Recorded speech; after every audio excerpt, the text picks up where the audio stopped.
সরকার এবং ভোজ্য তেল উৎপাদন ও বাজারজাতকারী প্রতিষ্ঠানগুলোর মধ্যে দফায় দফায় দর কষাকষির পর প্রতি লিটার সয়াবিন তেলের দাম 14 টাকা বাড়ানোর ঘোষণা দিয়েছেন ব্যবসায়ীরা। নতুন দাম অনুযায়ী প্রতি লিটার বোতলজাত সয়াবিন তেল কিনতে খরচ করতে হবে 189 টাকা, যা আগে ছিল 175 টাকা।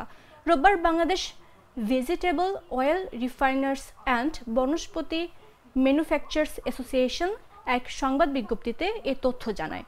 ঘোষণার পর থেকেই নতুন দর কার্যকর হয়েছে বলেও জানায় সংগঠনটি।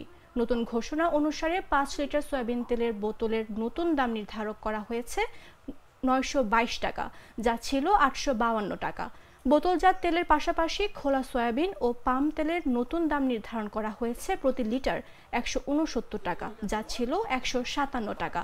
এর আগে গত 9 ডিসেম্বর সর্বশেষ বোতলজাত সয়াবিন তেলের দাম বাড়ানো হয়েছিল। তখন লিটার প্রতি দাম নির্ধারণ করা হয় 175 টাকা।